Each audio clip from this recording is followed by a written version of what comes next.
नमस्कार मैत्रिणींनो, पुष्पास किचनमध्ये तुमचं स्वागत आहे। आज आपण कोल्हापुरी झणझणीत सुक्कं मटण आणि तांबडा रस्सा कसा बनवायचं ते बघणार आहोत आणि सोबतच चिकनसुद्धा कसं बनवायचं एकाच मसाल्यापासून आपण दोन्हीही वस्तू कशा बनवणार आहोत ते व्हिडिओमध्ये नक्की बघा। याच्यासाठी मी इथे तीळ, जिरं, खसखस, दालचिनी, काळी मिरी, लवंग हे सगळे खाडे मसाले तव्यावरती भाजून घेतलेले आहेत। सोबतच ओलं नारळ, टोमॅटो, आलं, लसूण, कोथिंबीर हे सुद्धा मी घेतलेलं आहे आणि 5 ते 6 होतील इतके कांदे चिरून घेतलेले आहेत। आपण याचा मसाला बनवणार आहोत। हे थोडंसं आपण बाजूला ठेवून घेऊयात। आता आपण मटणाला फोडणी द्यायची आहे। इथे मी कुकरमध्ये 2 चमचे होतील इतकं तेल गरम करून घेतलेलं आहे आणि हे 4 ते 5 होतील इतके कांदे त्यामध्ये मी टाकून दिलेले आहेत। हे आपल्याला थोडंसं लालसर रंग येईपर्यंत छान असं भाजून घ्यायचं आहे। बघू शकता कांद्याला असा थोडा हलकासा लालसर कलर आलेला आहे। असा आपल्याला मंद आचेवरती कांदा आपला भाजून घ्यायचा आहे। बघू शकता कांदा इथे छान असा भाजून तयार झालेला आहे। आता आपण यामध्ये मटण टाकून घेऊयात। हे मटण मी अगोदरच स्वच्छ करून छान असं धुवून घेतलेलं आणि त्याच्यावरती थोडीशी हळद टाकून ठेवलेलं होतं। हे आता आपण छान असं मिक्स करून घ्यायचं आहे आणि याला 10 ते 15 मिनिटे बारीक गॅस करून थोडंसं शिजू द्यायचं आहे। याला थोडंसं अंगचं पाणी सुटणं गरजेचं आहे, त्याशिवाय मटणाच्या रस्स्याची जी चव आहे ती अजिबात येणारच नाही। आपण थोडंसं मीठसुद्धा याच्यामध्ये टाकायचं आहे। मी ते 1 चमचा होईल इतकं मीठसुद्धा टाकलेलं आहे। छान असं सगळं मिक्स करून घ्यायचं आहे। मिक्स करून झाल्यानंतर त्याच्यावरती ताट झाकून ठेवायचं आहे। मैत्रिणींनो, मी सांगितलेल्या रेसिपीप्रमाणे तुम्ही फक्त 1 तासामध्ये हा स्वयंपाक बनवून रेडी करू शकता। एकदम सोपी पद्धत आहे। हॉटेलमध्ये जाण्यापेक्षा आपल्या कुटुंबासोबत तुम्ही अशा पद्धतीने एकदम घरच्या पद्धतीने जेवण करू शकता। इथे माझे 15 मिनिटे झालेले आहेत। छान असं अंगचं पाणी सुटलेलं आहे मटणाला। आता आपण यामध्ये थोडंसं गरम पाणी ओतूयात। गरम पाणी जेवढं तुम्हाला रस्सा पाहिजे तेवढं तुम्ही ओतू शकता। मी इथे 1 ग्लास होईल इतकं 2 वेळा घेऊन पाणी गरम केलेलं आहे। 2 ग्लास होतील इतकं पाणी यामध्ये मी टाकलेलं आहे। आता आपण या कुकरला छान असं शिट्टी देऊन घेऊयात। या ठिकाणी 3 शिट्ट्या द्यायच्या आहेत। 3 शिट्ट्यामध्ये आपले मटण एकदम छान असं शिजून रेडी होणार आहे। इथे मी कुकर लावून दिलेला आहे। आता आपण आपलं चिकन कसं बनवायचं ते सुद्धा बघूयात। इथे मी कढई ठेवलेली आहे। कढईमध्ये 2 चमचे होईल इतकं तेल टाकून गरम करून घेतलेलं आहे। यामध्ये 2 कांदे बारीक चिरून मी घेतलेले आहेत, ते यामध्ये आपण टाकून घेऊयात। छान असं आपल्याला लालसर रंग येईपर्यंत कांदा भाजून घ्यायचा आहे। बऱ्याचदा घरी असं सुद्धा होतं बघा की आपल्या घरी कोणाला चिकन आवडतं तर कोणाला मटण आवडतं। म्हणून मी इथे दोन्ही रेसिपी 1 तासामध्ये कशा बनवायच्या ते तुम्हाला दाखवणार आहे। चिकन आणि मटण दोन्ही 1 तासामध्ये किती झटपट आणि किती सोप्या पद्धतीने आपलं इथं बनणार आहे ते तुम्ही बघा। व्हिडिओ अजिबात स्किप करू नका आणि तसेच चॅनेलवरती जर का नवीन असाल तर व्हिडिओला लाईक, शेअर आणि सबस्क्राईब करायला अजिबात विसरू नका। आपला कांदाही छान असा भाजून झालेला आहे। इथे मी चिकन अगोदरच छान असं धुवून घेतलं होतं आणि त्याच्यावरती थोडंसं हळद टाकून ठेवून दिलं होतं। ते आता मी कढईमध्ये टाकून घेतलेलं आहे आणि छान असं आपल्याला हलवून घ्यायचं आहे। इथे मी 2 चमचे होईल इतकं मीठसुद्धा टाकलेलं आहे आणि नंतर आपल्याला छान असं हे परतवून घ्यायचं आहे आणि आपल्याला झाकण लावून ठेवून द्यायचं आहे। हे सुद्धा 10 ते 15 मिनिटे आपल्याला झाकण लावून पाणी सुटीपर्यंत थोडंसं शिजू द्यायचं आहे। चिकन थोडंसं पटकन शिजतं म्हणून थोडंसं चिकनला जास्त वेळ शिजू द्यायचं नाही आणि मटण थोडं शिजायला वेळ लागतो म्हणून थोडंसं मी कुकरमध्येच त्याला शिजायला टाकलेलं आहे. आपल्या 3 शिट्ट्या झाल्या की छान असं आपलं मटणसुद्धा शिजून रेडी होणार आहे. आता मी यामध्ये थोडंसं गरम पाणी टाकून घेणार आहे. गरम पाणी टाकल्याच्या नंतर एक उकळी आल्यानंतर आपल्याला याच्यावरती झाकण ठेवून द्यायचं आहे आणि झाकण ठेवून देऊन ते मंद आचेवरती गॅस थोडासा मीडियम ठेवून शिजू द्यायचं आहे. कारण चिकन शिजायला जास्त वेळ लागत नाही. आपलं चिकन शिजतंय तोपर्यंत आपण आपला मसाला जो आहे तो मिक्सरमध्ये छान असा बारीक करून घेऊयात.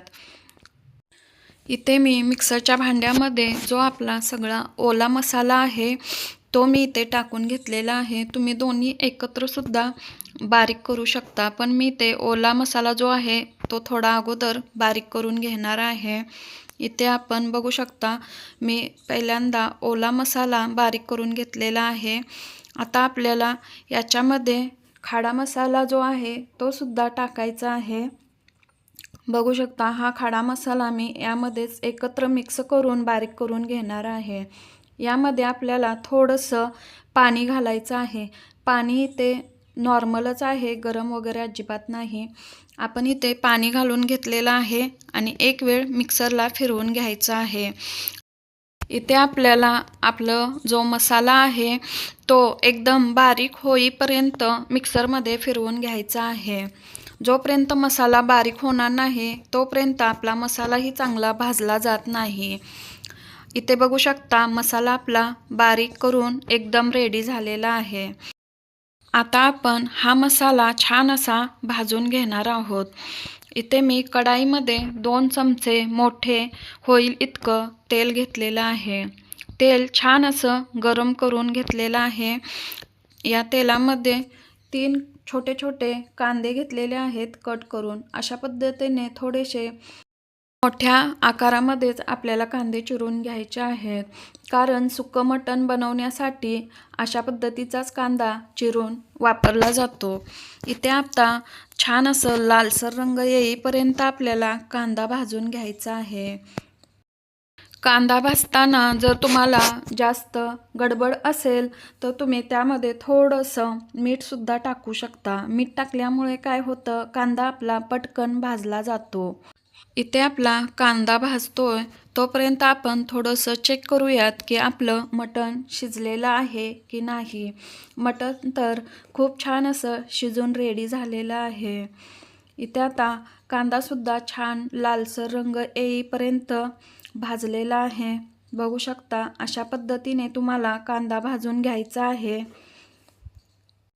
मी इथे कांदा अजून थोडंसं भाजून घेणार आहे. तोपर्यंत बघूया आपलं चिकनसुद्धा इथे शिजून रेडी झालेलं आहे. चिकनसुद्धा छान असं शिजलेलं आहे. मी आता जे आपलं सुक्कं बनवण्यासाठी लागणारं मटण आहे ते एका प्लेटमध्ये काढून घेणार आहे. अशा पद्धतीने तुम्ही झाऱ्याच्या मदतीने आपल्याकडे जो पुऱ्या वगैरे तळण्यासाठी झाऱ्या असतो त्या झाऱ्याच्या मदतीने तुम्ही अशा पद्धतीने मटण काढून घेऊ शकता. झाऱ्याचा वापर याच्यासाठी करायचा की जे पाणी आहे ते अजिबात मटणामध्ये येणार नाही म्हणून. चला तर मग आता आपला इथं कांदासुद्धा छान असा भाजून रेडी झालेला आहे. आपण जो मसाला बारीक करून घेतला होता तो आता यामध्ये सगळा टाकून घ्यायचा आहे. पूर्ण मसाला मी यामध्ये टाकून घेतलेला आहे आणि त्याला आता आपण छान असं भाजून घेऊयात. इथे मला थोडीशी कढई छोटी पडत होती म्हणून मी थोडं मोठ्या कढईमध्ये सगळा मसाला काढून घेतलेला आहे. आता आपल्याला छान असा हा मसाला तेल सुटेपर्यंत भाजून घ्यायचा आहे. यामध्ये मी आता आमचा सिक्रेट मसाला जो आहे तो टाकणार आहे. मैत्रिणींनो, कोणाकोणाच्या घरी हा मसाला आहे तो मला कमेंट बॉक्समध्ये नक्की सांगा आणि कोण अशा पद्धतीचा मसाला वापरून जेवण बनवते ते सुद्धा सांगा. बघू शकता आता मी इथे एक अर्धी वाटी होईल इतका आपला घरचा होममेड पद्धतीचा जो मसाला आहे तो इथे यूज केलेला आहे. हा मसाला वर्षभरसुद्धा अजिबात खराब होत नाही. हा सांगली, कोल्हापूर या साईडला बनवला जातो. एकदम होममेड पद्धतीचा मसाला आहे. याच्यामध्ये तुम्हाला वेगळं धनेपूड, जिरेपूड, वेगळे कोणतेही गरम मसाले वापरण्याची गरज नाही. इथे माझा मसाला भाजून छान असा रेडी झालेला आहे आणि जे आपलं चिकन शिजून तयार झालेलं आहे त्यामध्ये मी 2 चमचे होईल इतकं हा मसाला टाकलेला आहे आणि छान अशी उकळी येईपर्यंत आपल्याला त्यात मिक्स होऊ द्यायचा आहे. आणि हा पहा आपला जो मटणाचा रस्सा आहे त्यामध्ये सुद्धा मी 2 चमचे होईल इतकं हा मसाला टाकलेला आहे. हा मसाला तिखट असतो त्यामुळं आपल्याला जेवढं तिखट पाहिजे तेवढं तुम्ही टाकू शकता. सांगली आणि कोल्हापूर या साईडचे लोक तर खूपच तिखट खातात, म्हणून तरी कोल्हापुरी झणझणीत मटण रस्सा आणि सुक्कं मटण असं या ठिकाणीच बनवलं जातं. म्हणून तर ऐकून सगळ्यांनाच माहिती असेल कोल्हापूरची छान अशी गावरान पद्धतीची ही एक डिश आहे सुक्कं मटण आणि तांबडा रस्सा. तुम्हीही अशा पद्धतीने आपल्या घरी छान असं हे बनवून रेडी करू शकता. अगदी सोप्या पद्धतीने 1 तासामध्ये बघू शकता किती छान असं दोन्हीही डिशेस आपल्या तयार झालेल्या आहेत आणि किती छान असा रंग आलेला आहे. बघू शकता कोणत्याही प्रकारचा कलर न वापरता मी या ठिकाणी किती अगदी सोप्या पद्धतीने घरगुती अशा मसाल्याच्या वापराने किती छान असा रस्सा बनवून इथे रेडी केलेला आहे. एकदम छान असा लाल कलरसुद्धा आलेला आहे. अशा पद्धतीने तुम्हीसुद्धा होममेड पद्धतीचा मसाला वापरून अशा पद्धतीने चिकन आणि मटण दोन्ही बनवू शकता. इथे आपलं कोल्हापुरी छान असं झणझणीत सुक्कं मटण आणि तांबडा रस्सा दोन्ही रेडी झालेला आहे. तसेच कोणाकोणाच्या घरी हा मसाला वापरून अशा पद्धतीचे जेवण बनवले जाते ते सुद्धा मला कमेंट बॉक्समध्ये कमेंट करून नक्की सांगा. बघू शकता किती छान असं आपलं सुकं मटण बनलेलं आहे आणि ते तांबडा रस्सासुद्धा किती छान असा बनवून रेडी झालेला आहे. आपल्या दोन्ही डिशेस एवढ्या छान पद्धतीने फक्त 1 तासामध्ये रेडी झालेल्या आहेत. ही रेसिपी तुम्हाला कशी वाटली ती कमेंट बॉक्समध्ये कमेंट करून नक्की सांगा आणि एकदा ट्राय करून नक्की बघा. बघू शकता किती छान अशी झणझणीत रेसिपी आपली ते तयार झालेली आहे. ही आहे आपली चिकन थाली आणि ही आहे मटण थाली. धन्यवाद.